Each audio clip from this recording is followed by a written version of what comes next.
Hey kids, you're listening to the internet's wettest podcast about video games, consoles, and pancakes. The SML Podcast. Prepare for the SML Podcast.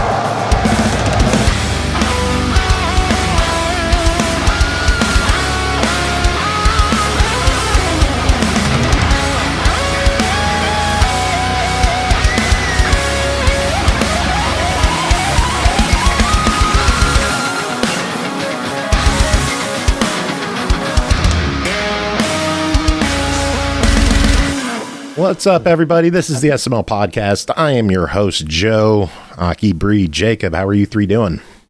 I need sleep, but otherwise I'm good. Yeah. I've been better, but I'm doing okay today. One of those weeks for all of us, hasn't it been? Yeah. Yeah. So let's talk news. Oh god, there's news. I forgot that was a segment. Fuck. How could you forget? We have news of the week on these episodes. Because it's not Thursday. I blame all of you for this. Is Purnell here? My mind's no. Then we're doing news. Right, Purnell? Fucking yeah! Purnell's here, we're not doing news. There we go. Fucking Thank you no. for getting me out of this. PS Plus game catalog for the month was announced. On the 10th, two games popped up with EA Sports PGA Tour and Blue Prince, which also came to Game Pass. Nice, Yay. I need to play that. I think that's really cool that the game launched on both services. Yeah. I don't know how they pulled that off, because it's usually one or the other. But on the 15th, PS Plus players are going to be able to play Hogwarts Legacy, Lost Records Bloom and Rage Tape 2, Battlefield 1, and Plate Up. Damn, nice. That's a good list. That is a good month. Yeah, PS some Plus brand new Premium. games. PS Plus Premium gets Alone in the Dark 2 from the PS1 and War of the Monsters from PS2, which is pretty awesome. I've never even heard of that game. I forget who made it. I want to say it was the Sly Cooper team, maybe? Oh. The Monsters. I'm probably thinking wrong. From what I understand, the Sly Cooper games are great, so that has to be a decent game. Incog. I remember With the Sly Cooper being good. Incognito Twisted Metal team. Oh, okay. Oh, I'm significantly less interested. I never got into those games at all. Yeah, they did Twisted Metal Black, Small Brawl, and then War of the Monsters, Downhill Domination. Yeah, the only one I recognize is Twisted Metal. War of the Monsters is like kaiju fighting. Okay, that sounds awesome. Yeah, in a city. All right, awesome. Okay. That sounds like right up my alley. Sweet. Yeah, it's a pretty dope game. If you still have your PS2 hooked up, look for it. I don't think it's that expensive. Sadly, my PS2 doesn't work anymore. Well. I have Schrodinger's PS2. It works or it doesn't work. We won't know until we plug it in. Nah. Yeah, I played the hell out of mine. So I know mine don't work. Nintendo Switch Online got 3 new games for the Genesis with Streets of Rage, Super Thunderblade, and eSWAT City Under Siege. Nice. Yep. Fragpunk is coming to Xbox and PlayStation, Series X and S, PS5, April 29th now. All right. Yippee, I guess. A little bit of sad news. Ubisoft Leamington has been closed after 23 years. They formed as Freestyle Games in 2002, were most known for DJ Hero series and that bullshit garbage game Guitar Hero Live before Ubisoft acquired them as a support studio. Okay. I'm just, this may be irrelevant, but we only mentioned the games on the 10th that came to Game Pass. Were there no other games? We didn't announce really anything for Game Pass. It was PS Plus. It's just Blue Prince was also on Game Pass. Oh, okay. Yeah, no Game Pass update this week. That's next week. 1st and 3rd. Ah, okay. Yeah. Fair. Never mind. Just because you brought up that it was on Xbox, I just assumed we were going to have Xbox Game Pass news, and I was like, I hope that isn't it, because that kind of sucks. Well, Aki, when you assume, you make an ass out of you and me. Hey, sometimes I have to. Sometimes I feel like I need to be made an ass of, just so I can fit in here. Okay, just because you're always an ass. That is fair. Wait. I'm gonna need you to fuck off, sir. Yeah, Jacob, fuck off. Yay! Some Nintendo news. Switch 2 carts still taste bad. Good. Damn it. Was that your news, Jacob? I was really hoping that they'd still taste good. They taste like strawberry. That's what I was going to say. Damn it. The Switch 2 Joy-Con will not have Hall effect analog sticks. Everybody wants Hall effect. I guess those are the magnetic analog sticks, and they don't wear, so you won't get drift.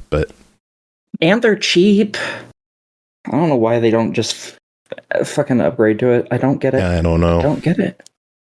I guess they got to run through their parts, but whatever. The Switch 2 Welcome Tour game has been announced as having a $10 price tag, which at that point, why? Make it a free pack-in. Yeah, it should be free. Yeah. Just freaking just fucking include it. It's a multi-billion-dollar a year profit company. They don't give things away for free if they don't have to. And that's proof in this other news. Oh, God. The $70 Switch 2 version of Breath of the Wild will not include the DLC. The fuck? You got to pay $20 separate for that. Jeez. This is a Wii U game. Yeah. And it's a game that probably made them a fuck ton of money already. Yeah. Probably multiple times for that matter. Yeah, because they never dropped the price on it. They're raising the price on it. Sounds about right. Yeah, they can't even include the goddamn deals. Wow. That's gross. Yeah, it is Nintendo. Yeah. And a AAA company. Yep. What you gonna do? At least they're doing some of the upgrades in the online service thing. I don't know. Something. Needs more Don't storage. worry, they'll charge for that. Well, I'm sure you can buy more storage. Probably. Have we not gone over the storage with the Switch 2? We did. We did. We Last. It's I think only I don't know if we did it on. Yeah, I think we did it literally on Tuesday's episode. We did. Because Purnell and them had a big old conversation. I don't know if we did on a Thursday episode. I'm pretty sure we did it on both. Last time too. Yeah. Okay. But yeah, it's not enough, and it's expensive as hell. Yeah. Yeah. You know, it's sad when the expansion cards look good. Because an expansion card is cheaper than an SD Express. Yeah. I'm just sad. We moved away from fucking memory cards forever ago, and now we've gone full circle back to memory cards. And I miss the times where we didn't have to have them. Well, the Switch has to have one because it's a portable. You can't have a hard drive dangling around the whole time. Plugged in by USB. And I understand why Xbox went the way they did for user simplicity. I wish they were cheaper, but I understand why they did what they did. Still need to make bigger ones. Yep. I said the same thing at the dildo factory. Did they? Did you custom order the King a bigger Kong one? sized one wasn't big enough for him. They can only do so much. You ordered the traffic cone. I mean, then like the next week they started this new company called Bad Dragon. You know, so I think they listened to me. Yeah. Aki, what news do you have? I have nothing, I don't think. And if I did, I've long since forgotten it at this point. That's fair. Bri, anything? Yeah, the popular game on Steam called Schedule 1 is being investigated by the makers of Drug Dealer Simulator for copying some of their game. Movie Games SA claims that there are several elements that were too similar to not look into copyright infringement. I mean, with any game, there's parts that could be seen as an homage to something, but this seemed blatant enough to investigate. No word yet if they're going to be taking any further action. A lot of people don't think that they are. They think it was, first off, just to get it noticed. But also, like the dev, not the devs, the publisher, they were just like, we don't think that there's anything, but we just have to do our due diligence. Right. And it's I think the one company is Australian, so there's like laws across countries that are different and all sorts of things that they have to consider in that as well. So, yeah. Kinky bananas. And if you want to hear more about Drug Dealer Simulator, stick around next week on this show. Yeah, there you go. That was all the news I had. All right, Jacob, what have you got? I got nothing. You don't. Awesome. You messaged me something. I mean, that is true. Disney Dreamlight Valley.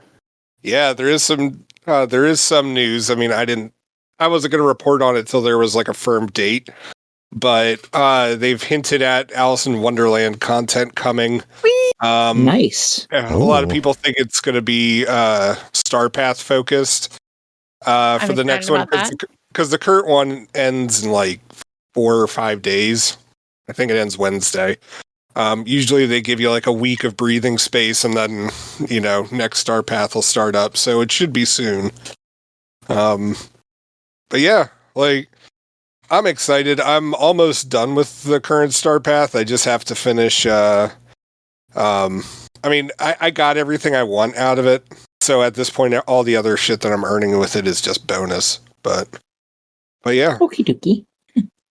Good talk. Yeah. Yep. Oh, I had one other thing. Hades 2 is going to be a Nintendo console exclusive at launch. Yes. So. Okay. Interesting. I actually thought that was already released. On PC. I think it's early access. Oh. Huh. Okay. Yeah. Fair enough. All right. Any other news? Any other conversation? Or are we speedrunning this bitch right to reviews? Let's speedrun this slut. Yeah. Anyone else? Jacob, thoughts? No, I got thoughts, no opinions, thoughts, head like, empty. comment, subscribe.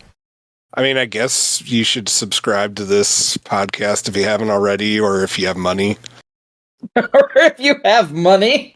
I mean, it's a valid point. If you don't have money to subscribe on Twitch, then Don't give us money, folks. Don't hate yourself that much, please. The only time you Okay. should ever send money our way is for our shirts, because some of them are really good. Yeah, they are. Yeah. I mean, Still need to get one.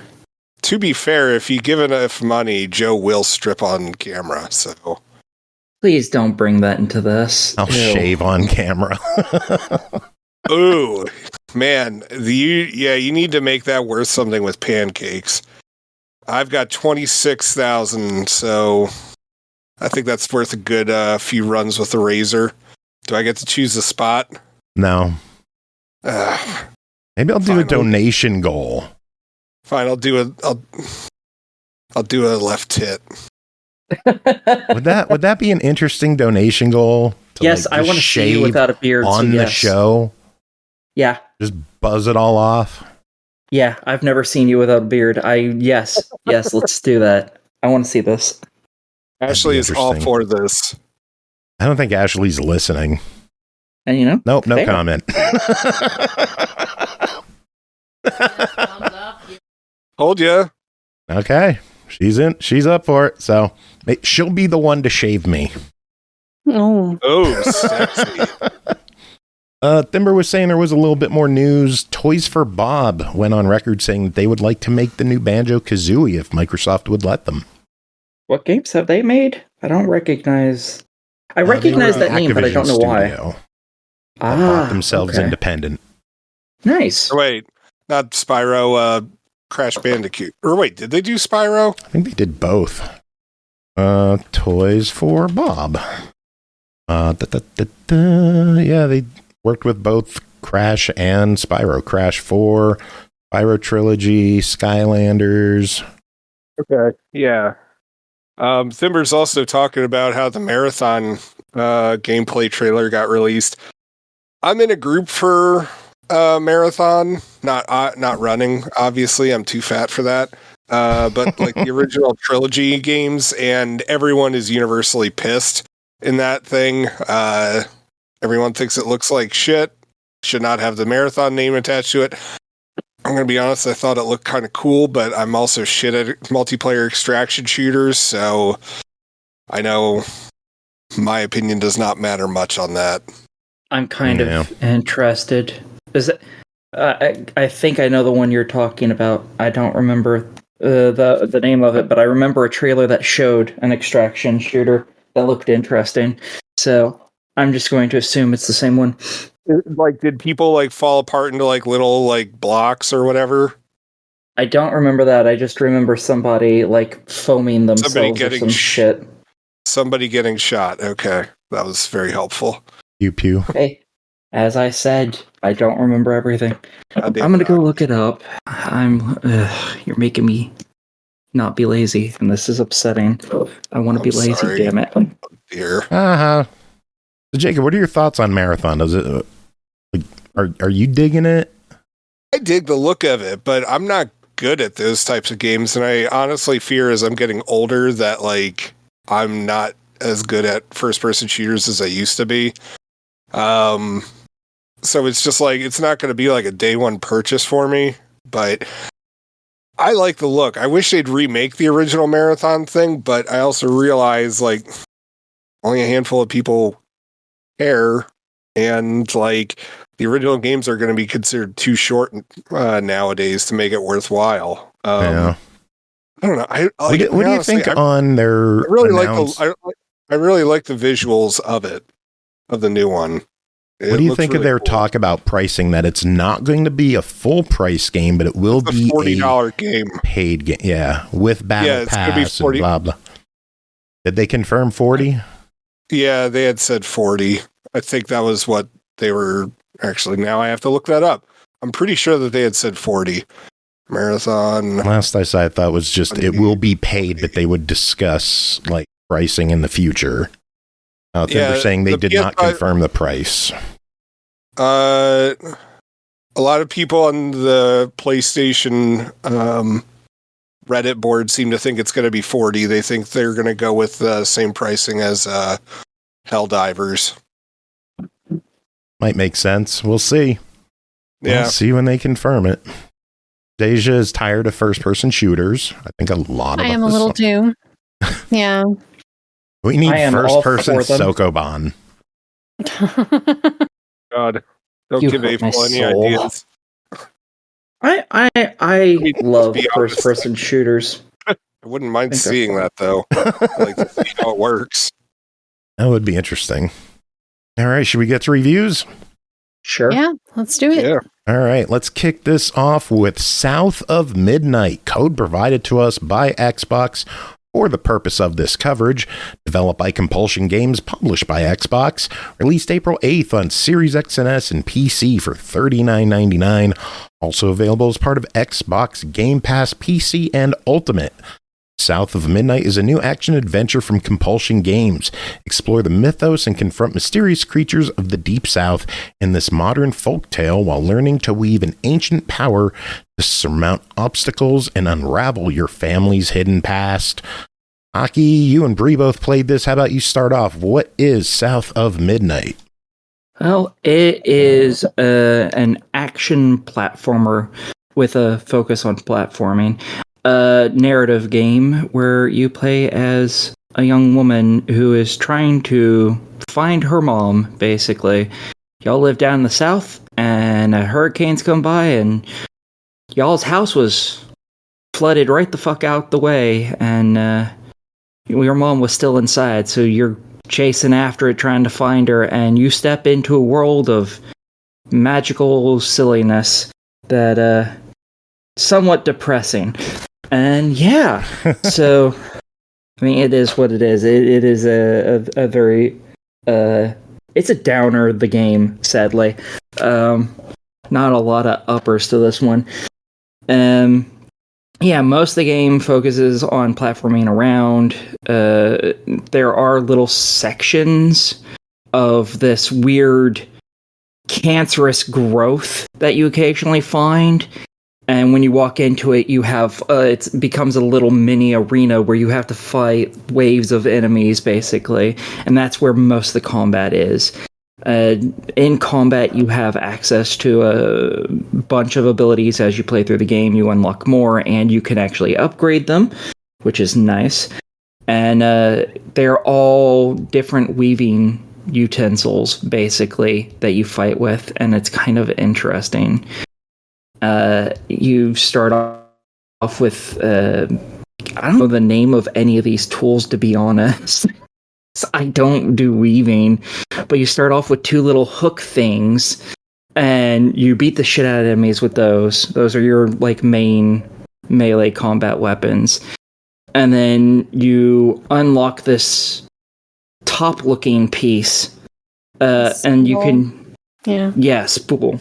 And with that, you can grab enemies and yank them close to you. You can also use that for traversing.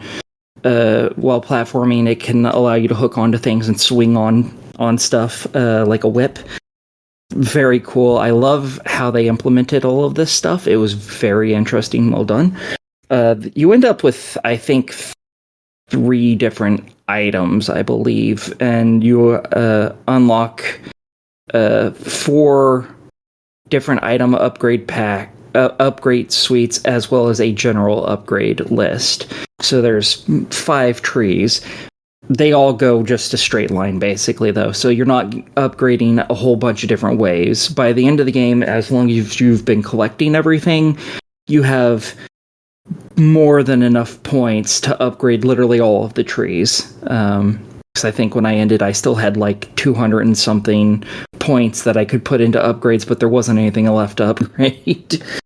And yeah, in this, this is all very claymation looking, which I really, really liked. You could turn that off if you wanted to, but why the hell would you? That's like one of the coolest things about this game is the claymation stop motion look. Yeah. I gotta be honest, I'm worried about playing it with that effect on, because it, as stylish as it is, it just kind of like hurt my brain. Oh, well, there is an option to turn that off. So that's good that they at least thought to be able to disable that. Is it true that cutscenes are not affected, though? Yes. Cutscenes are not affected. It is still stop motion. And I really liked it, but I like Kubo and the Two Strings and Caroline and movies like that. So of course, this was like right up my alley. This was square right in the middle of it. So I mean, it looks incredible. All the screenshots and videos I've seen of this look amazing. I personally haven't been able to fire it up yet. You really need to. It is. I got to put my Game Pass to use. Yes, you do. I did. Tell us more about it. Okay. In this, you end up, as I said, you're chasing after your mom, and you end up figuring out these magical abilities that you don't fully understand, and you end up meeting a giant talking catfish. And they become your companion for this little journey. He helps explain some of your abilities and sends you to go beat the shit out of some monsters. Because there are some boss battles in this game. There's 4, maybe 5. I only remember 4 off the top of my head. And 3 of them are like serious boss battles. Like, they have health bars, and you need to actually beat the shit out of them. One of them is more of a dodge their attacks as you continue through a platforming area, and then it ends. But there are achievements tied with beating these bosses. One for beating them, and one for beating them without getting injured. Oh no. At all. Oh no. You have no idea how many fucking hours. Probably about a quarter of my playtime was just me refreshing, reloading, trying to do that for each one of the bosses over and over and over. Oh man. I got them all, though. Sounds rough. The first fight is honestly the hardest one. After that, I found them to be significantly easier. If you're going in completely blind and you don't have everything upgraded to what it can be upgraded to by the time you meet a boss, it is going to be a hard as hell time, I think. But as long as you've, like, there are already walkthroughs with all the collectibles. If you're collecting all the collectibles, the boss fights aren't particularly all that bad, honestly, because most of them can be beat within just all of them have phases. Each one of them has 3 phases, and things change up a little bit between each phase, but not a lot. And for like the first fight, I think it took like a she's an arachnid. That is Huggin' Molly is who that character is on the screen. For those of you who aren't watching it, maybe you should start watching it. But all of the bosses have really interesting names. Like Two-Toed Tom is the very first one. It's a giant alligator, and he is by far the hardest one to beat without getting hit, because he does a lot of very quick lunging attacks that hit me so many times. That boss made me mad. I probably played that 60-ish times trying to get a no-hit run on that. Oh, that took so many hours. And then there's someone else, Huggin' Molly, which is the head that's on the screen. She's the third boss.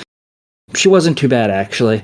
And then there's also a giant owl or phoenix thing. I'm not exactly sure what he's supposed to be. I don't actually remember his name. But yeah, he's the second one. And the third one's like this mermaid-styled individual, I think, is the fourth one. So, yeah. You're going around really just beating these people and helping whoever you can by actually beating these people. Like, you're saving a church, more or less, and letting people get around by killing Two-Toed Tom, for instance. So yeah, it's a really good, fun game. However, there is a pretty significant amount of talk about child abuse in the game, and neglect and stuff. So it is kind of a downer, and the reason for that is your character's mom is a social worker, and they live in a poor southern town, and therefore she sees her fair share, and you end up seeing memories of the mom and lots of the stuff that you hear about, because you talk to some other characters, and it's always about, bad lives. Because that's kind of the concept of this game, is all of the monsters and stuff exist because it's the negative emotions of people that have clumped together and created it. Because all these bad things are created when people are miserable and then die. And the way you fix it is by weaving those into the tapestry to repair them and allow them to go on their way. But to do that, to get the patterns for it, you actually end up witnessing a whole lot of the problems. So you end up seeing all of their pasts, and none of their pasts are particularly happy, or else they wouldn't have been changed into crazy, monstrous-y things. So, hence when I started this, I said it's really a downer.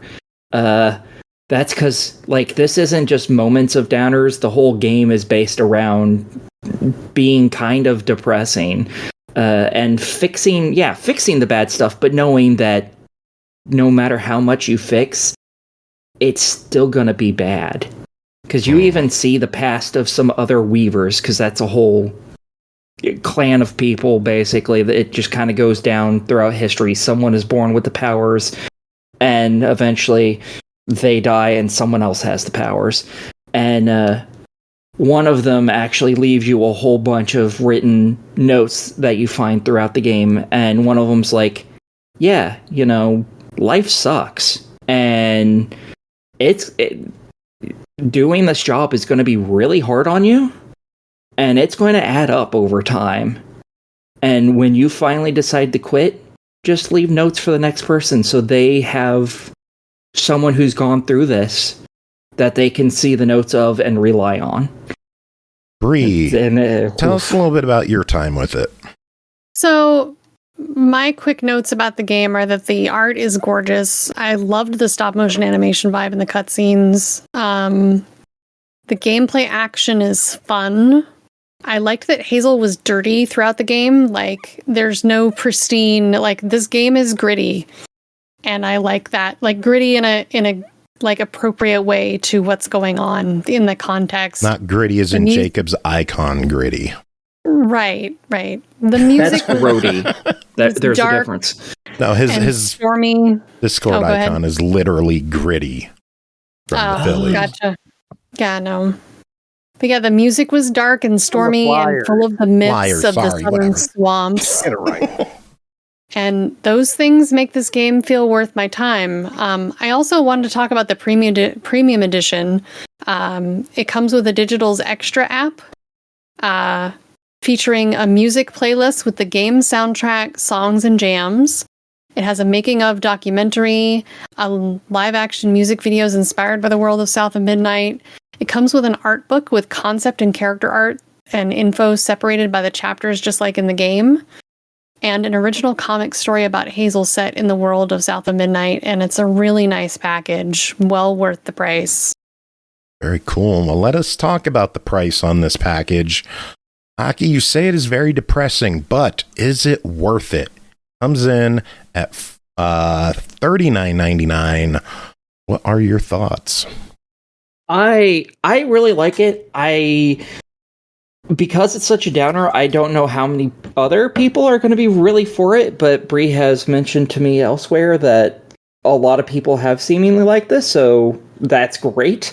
I totally think it's worth it. I thought it was a really fun game. I thought the storytelling, how poignant it was, I thought was amazing. So yeah, I'm 100% for it. I think, honestly, I'm kind of jealous that she has the premium stuff.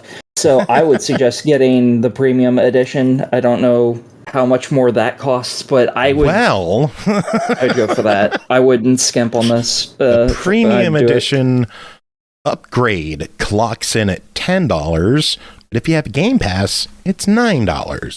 Bri, what do you think? I would say definitely go for that. If you didn't get the premium edition to begin with, like get the upgrade. Still worth it. If you like the game, I think you'll love the extras. I really enjoyed just being able to listen to the music by itself while I was working on stuff in the house. So that was great. I just remembered something. What? All of the bosses have their own music. Yes.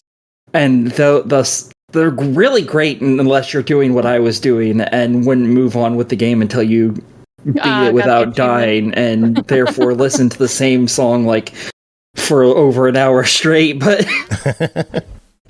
good thing it's a good soundtrack, bosses, right? Mm-hmm. Oh yeah, I absolutely love the boss sounds. The songs for all the bosses, they're so good. Like in the two-toed Tom fight, the song was literally about him.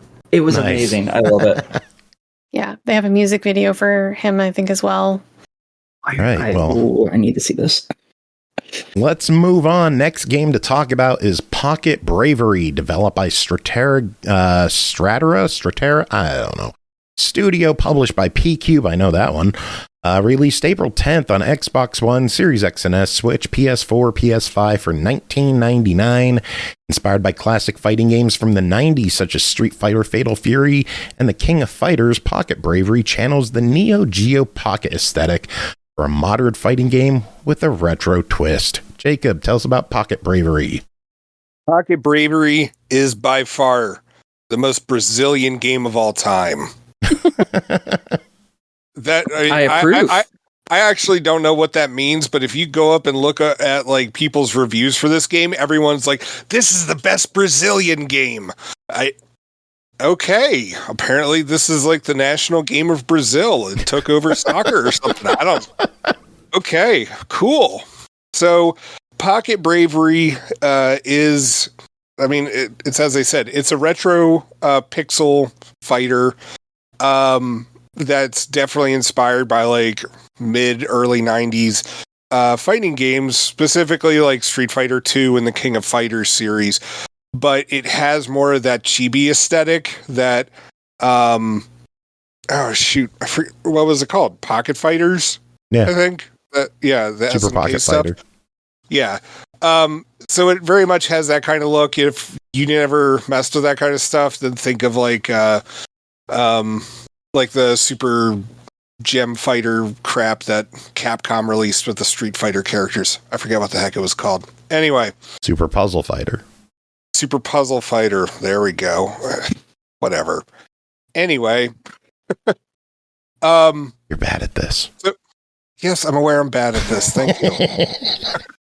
Anyway, so one of the things that's kind of cool about this game is that there is an insanely thorough tutorial that the game gives you, and I could see how some people would be like, this takes way too long, there's too much text, all this kind of stuff. Personally, I appreciated it because it was very much along the lines of like, okay, this is how you do this move. We're going to show you what it looks like to do it correctly, and then you do it. And then it also explains like, this is why you would do it. Here's situations where this would be good. And then it actually like will put you in those kind of situations to use what you've been learning with. So that's really cool. And, I personally like that feature. There's also a huge storyline that goes with it, and as far as I could tell, you end up seeing everyone in it, one way or another, but it explains like, you know, where everyone's coming from, what their stories are, and granted, it's all standard fighting game backstories, like, no, I'm a young 17-year-old girl, I have to prove myself to the karate world through all the championships. Like, you know, all that kind of stuff. I don't know why I gave this kind of voice to a 17-year-old girl, but I did. Whatever. Anyway, so one of the nice things that this game also does is that there are accessibility options for the controls. And so you could either go with the normal, you know, like either button mashing, or if you remember your Street Fighter 2 moves, like most of them are in here. But they also have it so, you know, you could just press like one button and it'll take care of like certain types of hits or guarding and stuff like that, and it's really helpful with that. So I was having a bunch of fun with it.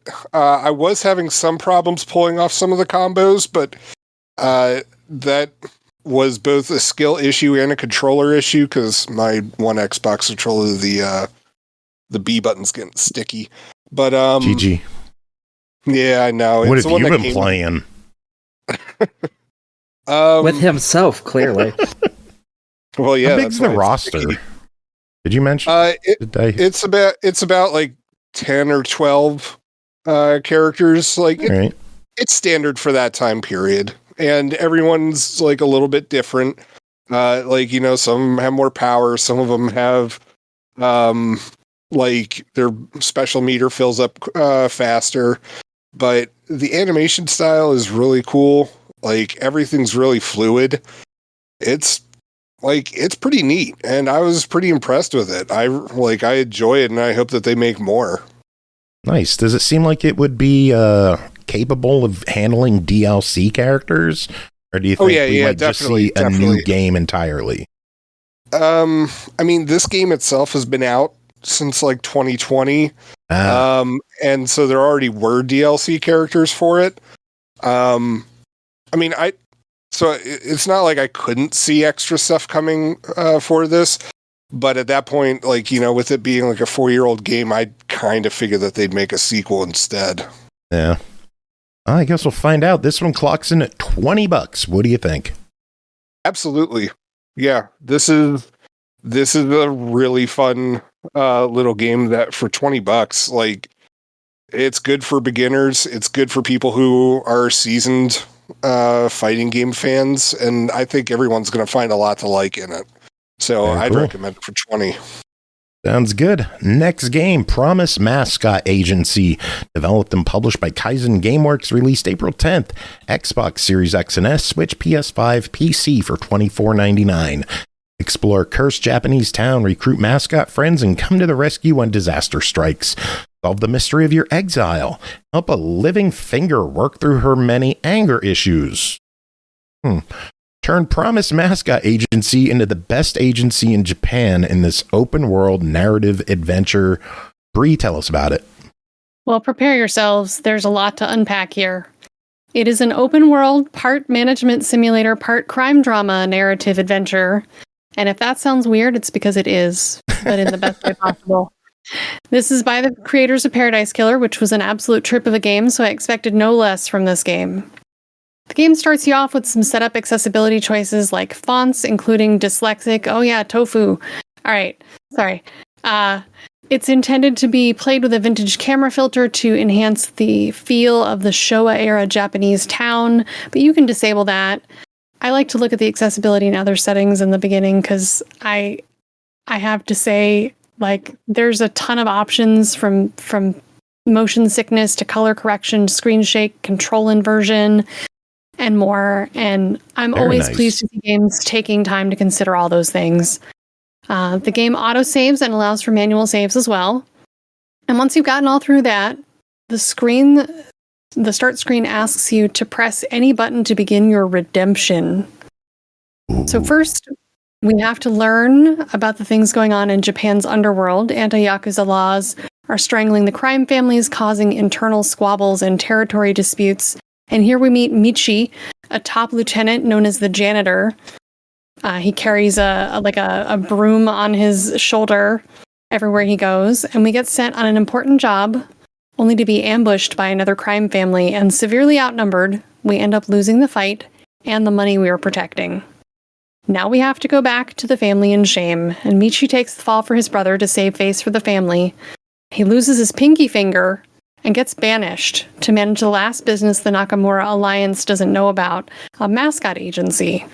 And we need to turn it around and make enough money, send enough money back to save our family. So we're off to Kasumachi, the town of gods and demons who curse any male Yakuza who set foot there. But it's this or immediate death. So we must redeem ourselves and our family, but without our reputation, because as far as the world is concerned, we left town in a body bag. When we're introduced to new characters, we get a manga splash page title card with a little bio. Certain action sequences are also told in comic panels. This is fully voice acted in Japanese with English text as default. I think you have other languages for the text if you need to change that. You occasionally get some tonal choice points in the conversation, like dismissive versus annoyed. Not sure how much that changes the dialogue or the story. Back to the plot, though. We get to the town, and we find out that we have to start our agency out of a love hotel that rents by the hour. Because our mascot agency license was rescinded by the mayor because, well, someone screwed up. And, oh yeah, the hotel's broke, and the hits just keep on coming. Hey, what kind of hotel was it? A love hotel. SML After Dark. That's right. This is about a mascot agency, so let's talk about mascots. Mascots aren't people in costumes. They're living, breathing creatures who need our help. They live alongside humans and have their own feelings, dreams, questionable biology, and existential fears. Some of them have abilities or supernatural powers, like Pinky, a failed mascot and violence lover that looks like a large walking severed pinky finger, who runs the front desk of our hotel and is our first companion. Her mother was a fairy marshmallow, and her dad is Don Key, the right thumb of the crime family that we're a part of. And she should never host birthday parties for kids. Her dark thoughts about burying bodies come right out of her mouth as fast as her knife moves to someone's throat. There are 20 mascots to collect and love, like Kofun, who loves to goth it up at the cemetery, is really smart and interested in history. Neko Roll, Salary Nyan, Trororo. Trororo is covered in sticky yam from cooking classes with the elderly and loves hardcore adult video. There's Ichigo Love, who is like a pink strawberry cat who says the gods built like a tank and made them sweet and drizzled in chocolate. There's a wide variety of stuff going on there. And of course, you see on the screen Tofu, who never stops crying. Pinky acts as our secretary and our social media manager to get new fans for the business and raise our fame level in the Mascot Ranking Association. We now need to manage our agency, recruit mascots, find jobs, assign staff, manage incidents that the mascots get into, and then we need to upgrade and clean the agency. You can rest in the building, style your mascot, and more inside the building. The town is cursed, has a corrupt mayor though, so the mascots we're going to find aren't exactly going to be top tier, like Tofu, the tear-stained, lightly worn block of soft tofu who can never stop crying. We take in the mascots, give them a room, assign them to jobs, and give them a percentage of payout as their wage. By the way, we lost 12 billion yen, so this is going to take a while. That's like $85 million. Oh, geez. Yeah. The better the job goes, the more money for everyone, so match your mascots with your job wisely. We also get Shiori, a human, as our mascot job manager. She's got a bit of a temper, scares the crap out of people. She tried to cook tofu in a huge pot of soup once. She's metal as hell. She also helps with those mascot incidents I mentioned, like getting stuck indoors, fighting a child, vehicular homicide, normal stuff. Because she's a registered mascot helper hero. We need to find more heroes to help too, because different heroes help in different ways. We collect hero cards like Captain Sign, Japan's only road sign superhero, or Mama-san, a bar owner with a massive latex collection, or Scrumpet and Loaf, the cat siblings. And you can upgrade your cards too. Managing the mascots means things like adjusting their wages, giving performance reviews, and time off. We're employee-centric, so we like to make them interested in working for us. Once you offer the mascot extra perks, you can't take them away, so be careful with your offers. You get a little negotiation screen with a meter that shows how excited they are about your offer as you click the options. Once you have mascots, you can take jobs like store openings and birthday parties. Some jobs may require a certain fame level first. There's always something to improve upon in this game. Thankfully, job offers stick around. In fact, there's very little urgency to this game. It didn't feel like there was a point of no return. You get story quests and management quests or take jobs and go explore, and it felt like you could really do it at your own pace. If you just want to drive around smashing signs for a while, go for it. Eventually, Pinky will remind you to send out some mascots on jobs, and you can get back to that part of the game. And if you need help with the game, there is an Ask Pinky button you can press for helpful tips on where to find jobs and mascots and more. Oh yeah, the jobs are live streamed, so you can see when they have trouble, like a mini game when you send like a hero to help. So our first one is Tofu versus the normal size door. Tofu just can't fit through the door, and it's, tragic, and there's everybody watching. And so you play your hero cards like actions versus the challenge. The whole thing is really surreal. That's cool. I mentioned the game is open world. Once you get through the intro story, the basics of restarting the agency stuff, you get free roam of the town in your trusty truck. You don't walk around, you use the truck everywhere you go. You can boost and jump in your truck and drift for fun and to get to different places. You can find all kinds of things around the town like upgrades, equipment, jobs, mascots. You can really clean up the town, which is full of trash. You have a HUD and a map marker to help you find your way around. Your default is driving in third person, but you can change that to first if you want. You can gain fans by smashing signs of the mayor because he's a corrupt piece of shit. You can cleanse shrines that give you bonuses and buffs to things like popularity. You can collect actual trash because you're the janitor after all. You got to clean up this town. And once you upgrade your truck, you can also get fast travel. You can mod the truck to go faster, launch projectiles, float on water, glide in the air. You find items around the town like random money, video game machines you can hand off to other characters to gain their favor. There's even stamps to collect around town. I'm almost done here, I swear. There's a lot. You're going to need to balance your money well because eventually you have to send money back home to the family. You don't need to pay the full 12 billion yen back, just enough to send enough to keep the matriarch protected. And then another goal in the game is to get Pinky elected mayor instead of the corrupt piece of shit. This game is full of quirky characters besides the mascots. The people you meet for jobs, the citizens of the town are all full of story and life, and I enjoyed meeting all of them. And as the story progresses, you find out more about what really happened with the crime family ambush and more. The art is a mix of like artistic realism with watercolor wash for the town and cel shading on objects with a manga vibe to all the characters. The music is very Japanese elevator or grocery store music, but mixed with a good beat.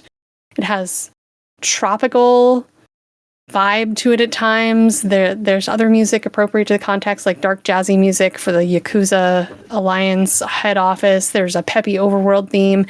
And as you go around collecting things, you can pick up new music tracks. Nice. I like when games I know do that. I know I've been really sick this week, but I assure you this game is as much a fever dream as it sounds. And I love it. And I think you will too. If you like Yakuza vibes, manga, some management, this is going to be a win for you. And if you're on the fence about it after hearing about all this, and you're at least curious, the price is already great to me. All right. Well, that price is $24.99. Official verdict? I would say the start of the game is somewhat on rails. Sometimes the management can feel a little repetitive unless you're out there exploring and doing side quests.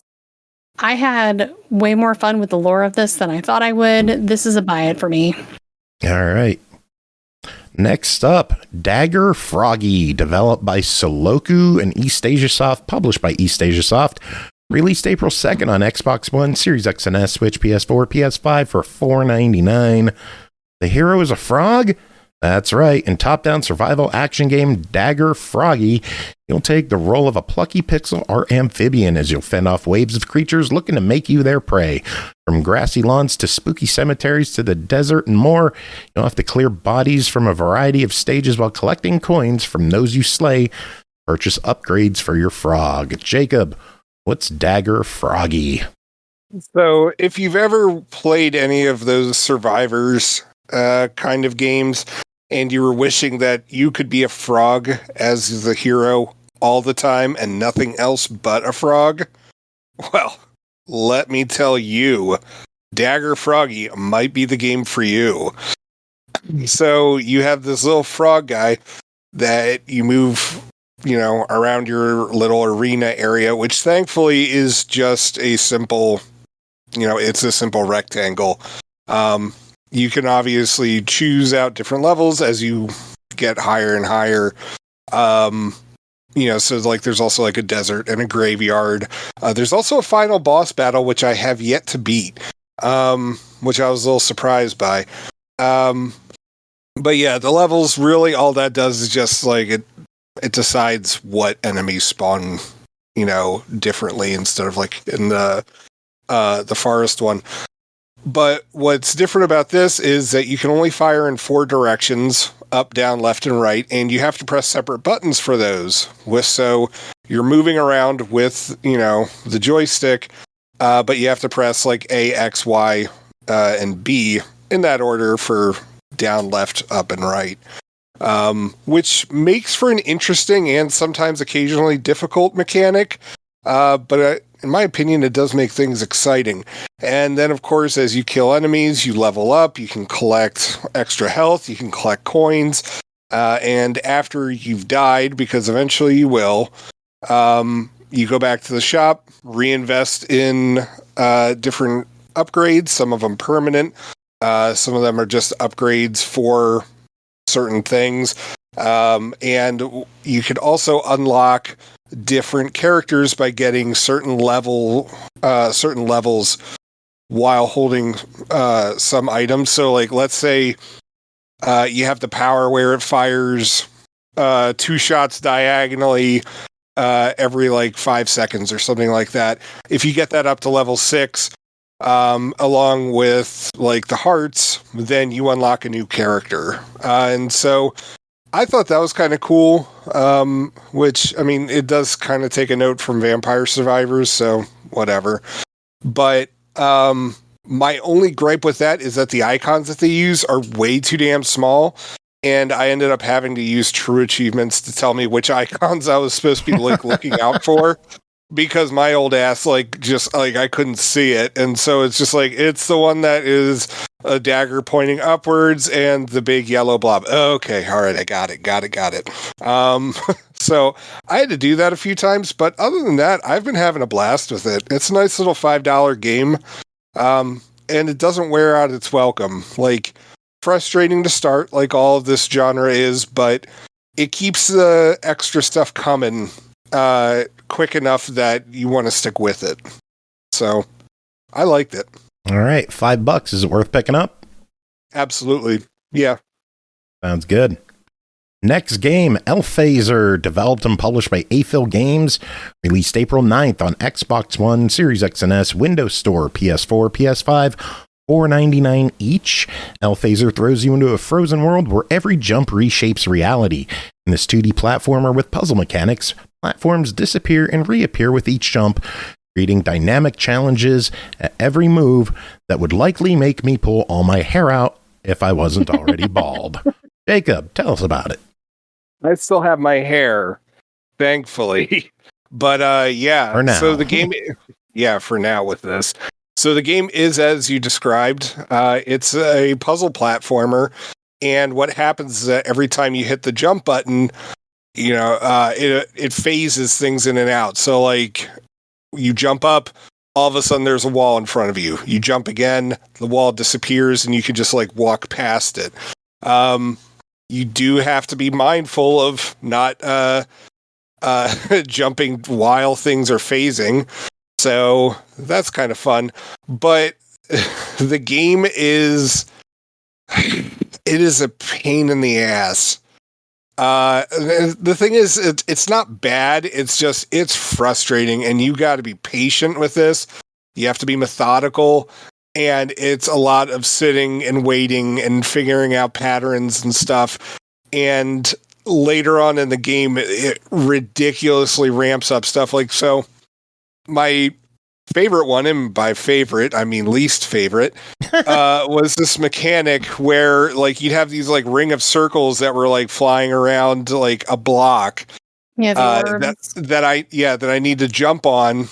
And so, Bri, did you play this one too? I did play this earlier today. I Fall finally into got the some time abyss in on it. of my gaping butthole. So, Well, a quick shout out to Dopey for rating us. Welcome in, Raiders. We are chatting about the game Ellphaser from AFIL Games, available now on Xbox and PlayStation for $5 per platform. Jacob, continue on. What is Ellphaser? So going back to this one thing, so all these orbs are flying around this one block, which of course does phase in and out as you jump. So you already have to be mindful of that, but one of the orbs is missing, and so you have to time your jump so you can fall through the little wheel of the orbs and land on the block without dying. And then of course, to get to the next thing, you have to wait till that hole appears again, hop out of the ring onto the next block, which hopefully you didn't mess up and it still materializes. Yeah, you got to have patience. You get further in, there's like keys that you have to like collect and then unlock stuff and then go through all the jumping puzzles. That's true. Checkpoints, which is really good. Yeah, you're going to need them. Yeah, although there are some achievements for getting through so many levels without checkpoints. And ouch. Yeah. Always fun. Yeah. I think you can repeat the same level over and over again, though. That seems to be like something that works in games like that. Nice. I ran into one problem. Okay, I'll take it. The music, which was actually pretty good, is it runs on a loop. But when the music changes tracks, it like stutters the game temporarily, and so if you're mid jump or something, no. wah wah wah. Yeah. Does that happen a lot, or is it? Yeah, it happens a reasonable amount of times, enough to mention. So, yeah. All right. Well, let's talk price on this one. It is $5 per platform. It is on sale, at least on Xbox, for the next week or so for $3.99. Give us your thoughts. I mean, I thought it was all right. If you're looking for like a cozy platformer, or even a simple platformer, this ain't it. But if you're looking for a big challenge, then there's plenty to find in here. Yeah, I could give it a try. Oh, we have a rare sighting on the stream right now. Bean is in the wild on camera. The cat that no one ever sees in this house. Oh, hello, Bean. He only comes out for me. And I can only pet her one-handed. If I try petting her two-handed, she will run. Oh. All right, next game, Secrets in Greed, developed by Borealis and eastasiasoft, published by eastasiasoft, released April 9th, Xbox One, Series X and S, Switch, PS4, PS5, $4.99. If Mother Nature spoke to you, would you listen and perhaps discover a power growing inside yourself? Jacob, you listen to anyone? Is it my turn? Yeah. Oh, okay. So Secrets in Green is a visual novel set, like it's either like late 1800s, early 1900s, somewhere around there. And just as a content warning, this game does deal with depression, possibly suicide, but also being how women were considered hysterical and would get sometimes thrown into asylums.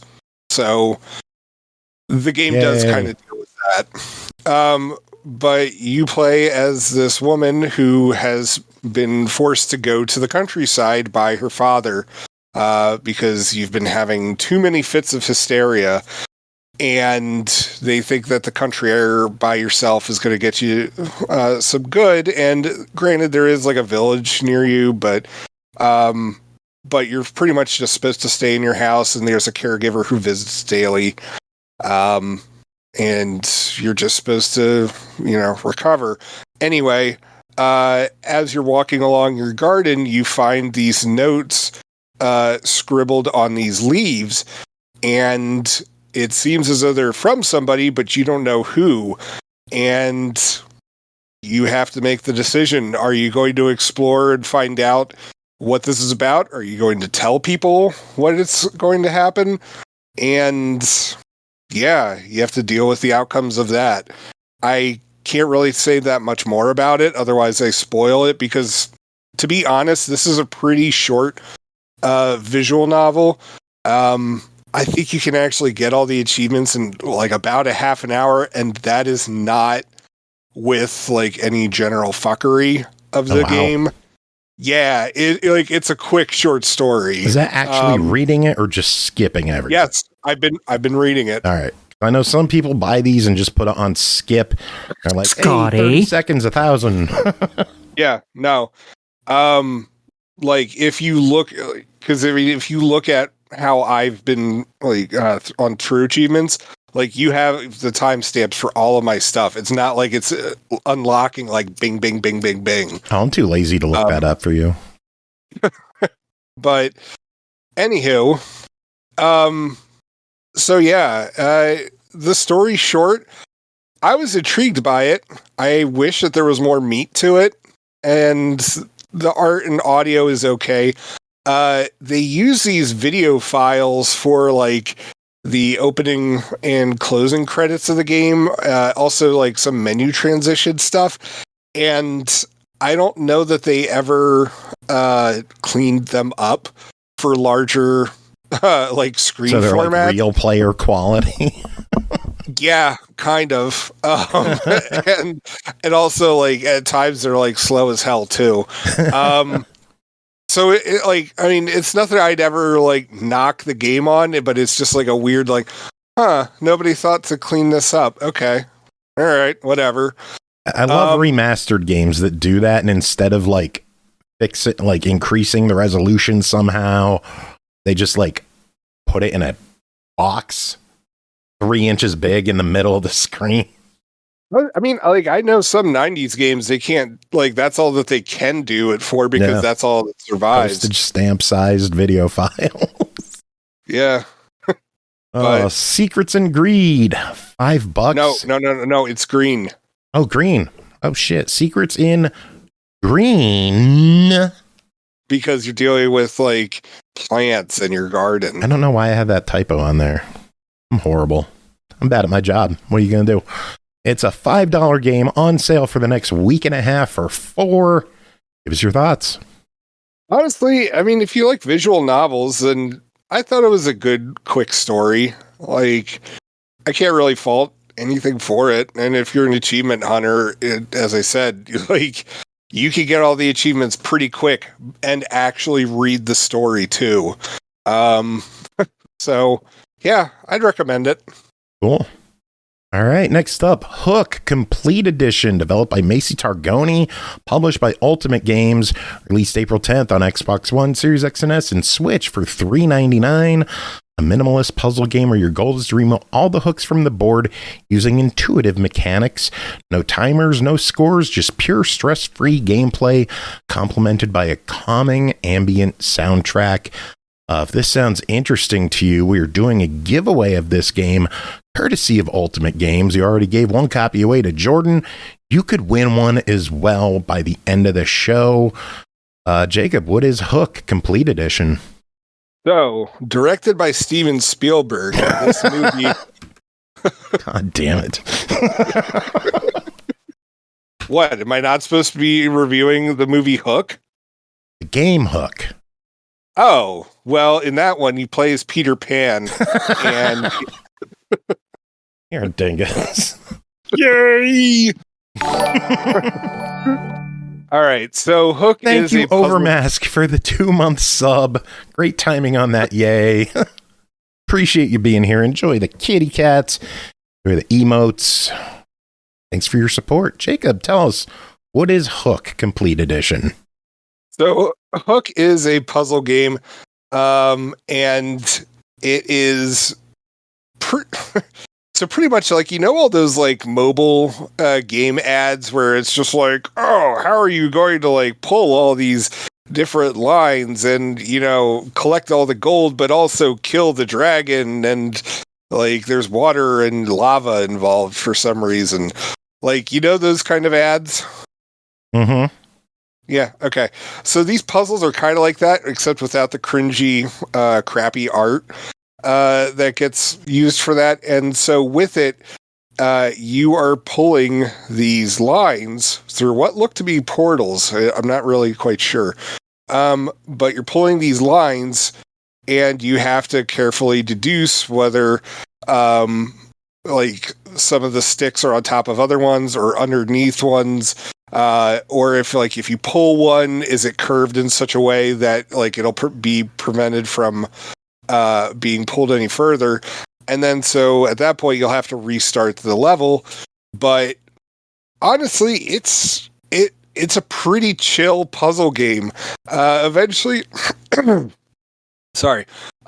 it does move into like doing some tile swapping or tile movements. And so you'll have kind of like moving like electrical currents, I guess would be like the easiest way to describe it. And so like you have to make it so when you push this button, the power will remove this certain line instead of a different one. Yeah, you just keep going through it, and you get an achievement for every single puzzle that like, or pretty much every single puzzle that you do. And it's chill and nice. And there's no real expectations on you.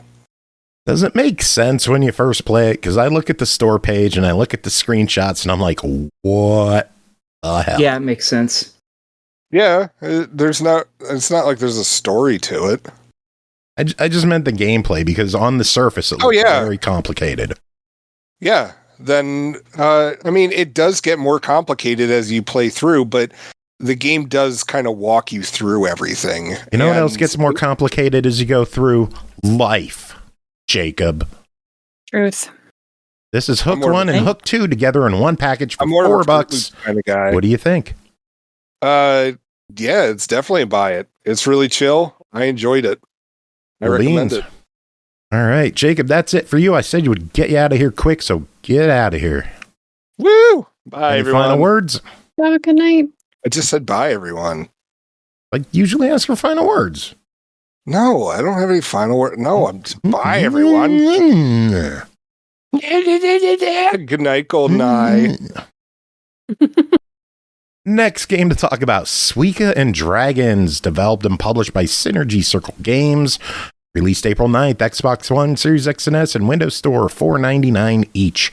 The moment of destiny has arrived. The dragon eggs are ready to hatch. The Revered Elder Dragon, it's your sacred duty to guide these young hatchlings, ensuring they grow, evolve, and rise to become majestic, unstoppable forces of nature. You lead them to greatness, forging a new era of dragonkind. Bri, what is this? That description was totally beautiful and way more than is actually in the game. This is a Suika game, meaning you drop balls or other objects to combine them into bigger objects. It's a kind of strategy game or strategy puzzle game you might have seen before. I also talked about recently with Suikaiju, also by Synnergy Circle Games. And this is very similar. You unlock different dragons like forest, mountain, and lake dragons as you gain more score on the board, each of which is larger than the one before. This game also has 3 levels to play through, one for each kind of dragon you're trying to evolve through the egg cores. And they each have different backgrounds and color schemes. So you have like blue cores for the lake dragon and green for the forest and like red for the mountain stuff because there's like lava. To succeed at the game, you have to make combos of cores and rack up points. And if you run out of space at the top of the board, the game's over. And the cores, like I said, they get, when you match, like it starts out small, like you have a little, a little seed, and you match 2 seeds together and you get an acorn. And then you match 2 acorns together and you get a melon-sized ball. And then you get, they just get bigger and bigger and bigger. So the further you go in the game, the harder it is to make combos. But yeah, this is a simple, relaxing game.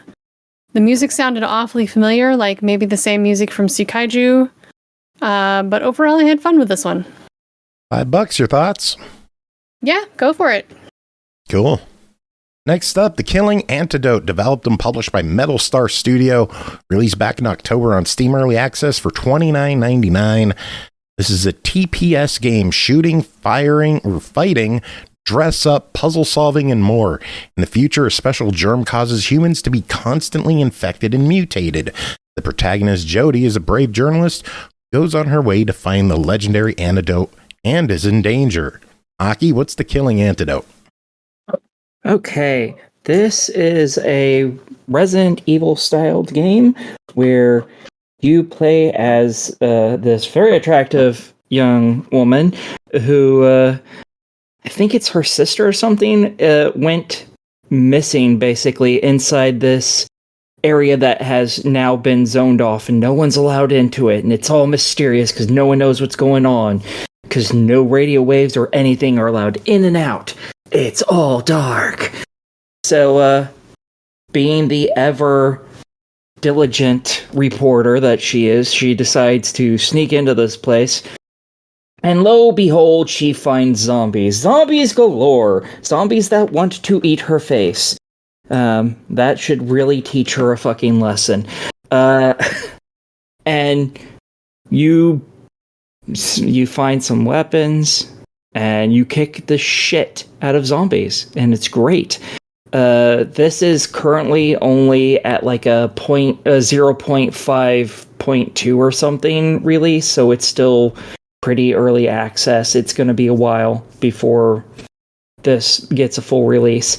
And basically you go around, you kill the shit out of zombies, you find clothing item pieces that you have in your inventory, and until you get basically to a safe room, you can lose it.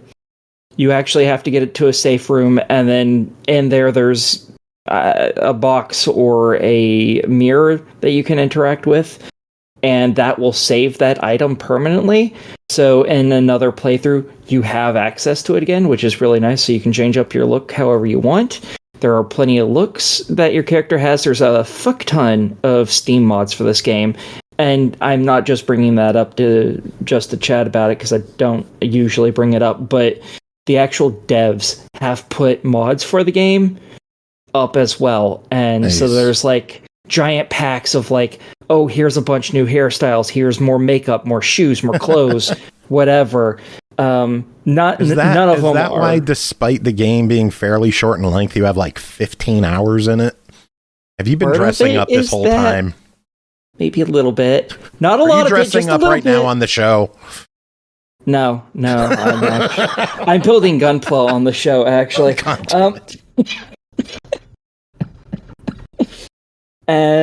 But no, so while you're playing through the levels, you'll occasionally find outfit pieces. And even lots of the mods some of them will just add stuff into your inventory, others will add the little boxes throughout the levels so you can find the pieces, and I really like those. There's some very sexy outfits too, so I approve. But yeah, currently there's 2 levels that you can access, and I don't think the second level's actually finished yet. I think January update said it was Chapter 2, Section 1. Okay, yeah, that makes sense, because it is very short. I think Chapter 2 took me like 2 or 3 hours to finish. Chapter 1 took me like 10. It is a nice, sizable fucker. Nice. It even has like hidden areas that you can find that give you like more ammunition and usually a clothing item piece as well. So that's really nice. You can also find these chests around that give you just a little bit of ammo. However, if you leave and come back to it, it'll give you more ammo. Nice. Which is great. So you constantly have ammo, so you don't have to worry too much about being like a crack shot. You can only hold so much ammo on your person, though, so you kind of have to be able to kill things.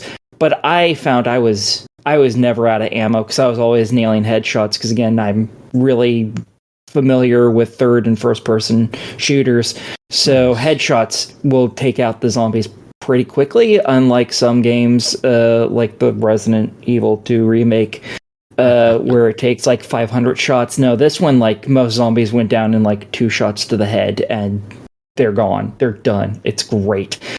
And yeah, I have thoroughly enjoyed this.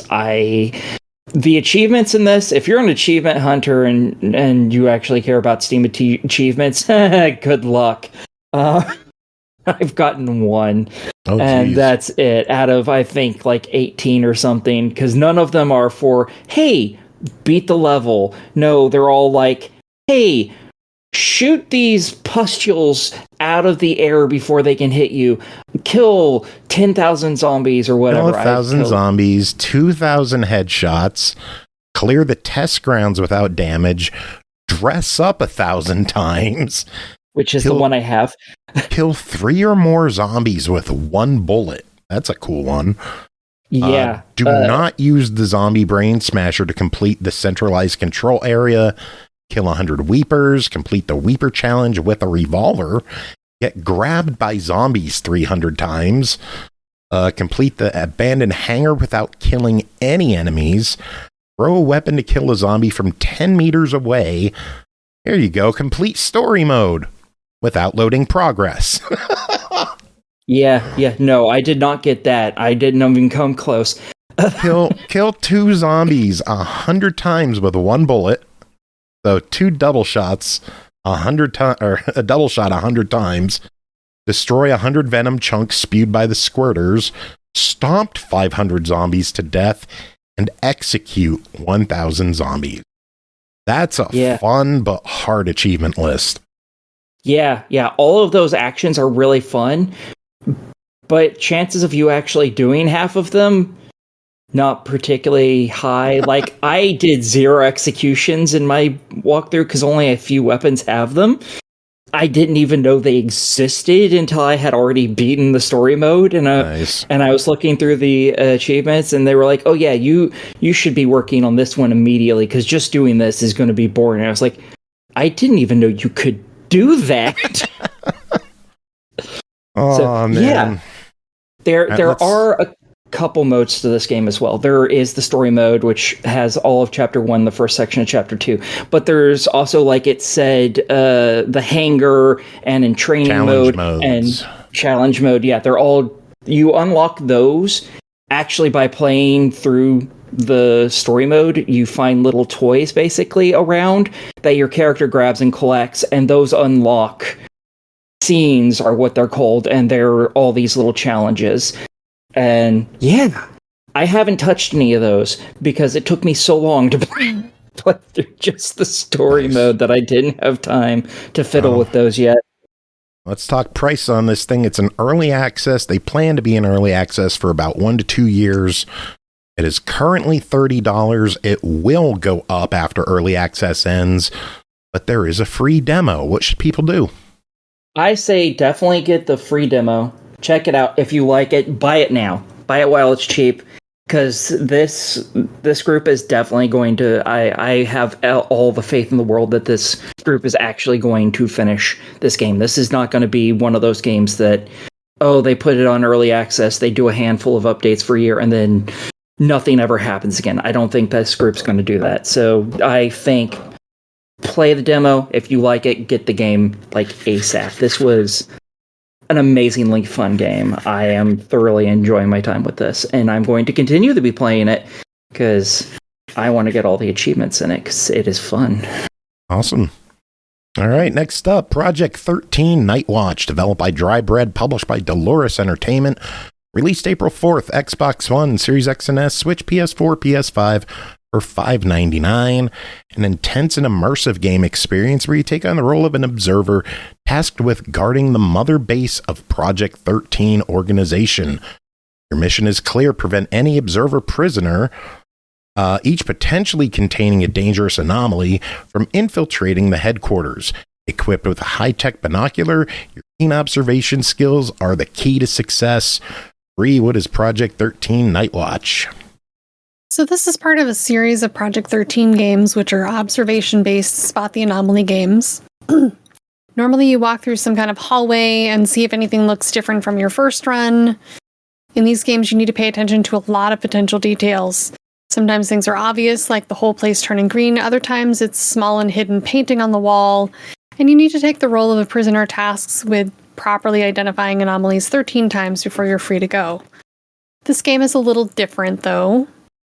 Now you're an observer tasked with watching the prisoners in a yard at night to prevent any anomalies in the ranks from infiltrating the building. You look at the targets and shoot one of them if they look wrong, and the rest of the prisoners flee into the building. And if you get it right, your evac number increases. If you get it wrong, you let an anomaly in and have a chance of getting fired by getting shot yourself. The goal is to make 13 correct observations in a row to complete your job and thus the game. Like the previous games, there's really no hand-holding or instructions. You're just sort of thrown in. I found out the X button apparently signals to clear the area if you think there are no anomalies. Otherwise, you use your binoculars and search and target an anomaly. You use the bumpers to zoom and the right trigger to shoot while in binocular mode. This one felt challenging to figure out in comparison to the previous games in the series. The spotlights in the yard moving around made it challenging to see things consistently. It seemed like things I was sure had moved had not. This game was very dark. The number of mistakes you can make before getting shot yourself was a little rough. It's like 3. Not that it matters, but your counter goes back to 0 every time anyway if you make a mistake, regardless.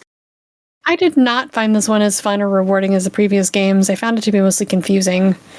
But it was a nice twist on the anomaly genre that keeps it from getting to be a stale asset swap situation. And I would say the price is good. Yeah, it clocks in at $6. If you buy it in the next few days, I think 4 or 5 days left, it's $4.79. $6 officially. What's your verdict? I'd give this one a try it. If you liked the other games, you might like this one too. Cool.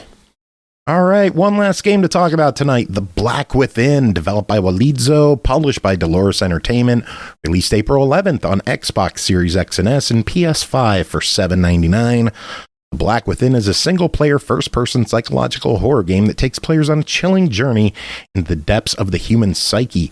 When selling her soul for fame and fortune, Lila Rose faces consequences of her actions. A tale where greed, fear, and change intertwine. Aki, what is The Black Within? Okay, The Black Within is a walking sim style game with a little bit of puzzles. In this, you're told, hey, you're trying to sell your soul in order to gain fame as a musician. So your agent's like, hey, we can fix this. We can solve your problem. You just have to go to my house, finish this stuff, and then go do a ritual. Okay? It's up to you. You can do this. Have at it. And then you immediately head off to go to their house, expecting to meet with them. To get it, you only to find that they aren't there. You have no idea where this asshole is. So you decide the ingenious thing to do is to break into his house and find that contract yourself, because you don't need no man. And yeah. So in the house, you have some puzzles to do. Namely, you need to find 3 fuses to open the garage door so you can get back out of that house. But while doing that, you're also finding different things in order to open up new rooms. Like, you need to find some keys. You need to eventually find an axe or hammer or something. I don't know. And then after this is done, you find a book that tells you basically what you need to do. You set it into a circle to start the ritual, and then you escape the area to go to the next area to complete the ritual. And it's also just a little bit of puzzles. Each area is just one small area. There is not a lot of game here. It was over pretty quickly. I think it took me just a couple hours to 100% this game. It is very quick. So yeah, was it enjoyable? It was fine. I didn't dislike playing it. It was just fine though. It was not like, oh my god, so fun. It was okay though. All right, well, it's a $7.99 game. It is on sale for the next 2 weeks still for $6.39. Officially $8. What's your verdict? That's cheap enough that I think you can play it. If you're an achievement hunter, you're really gonna like this. This isn't a particularly long game, so have at it. Sounds good. All right, and with that, we're done. That is it for this episode. Thanks to you two for hanging out to the end. Thanks to Jacob for coming on, doing his thing as well. This Jacob was a fun Saturday night show instead of our usual Thursday night, but things happen. Bri, how's that chicken nugget going? So far so good. I'm on the 3rd one. We'll see if I get to all 5. I know. Fucking ballsy tonight, huh? I am being ballsy. I am being ballsy as hell. Music to end the show. Apparently, while the OneUps played at VGM Con tonight, they dedicated the legendary theme from Gitaroo Man to me, and a buddy recorded it and sent me a video on Facebook. I'm just going to play their performance. Nice. Badass. So, live from tonight, the OneUps.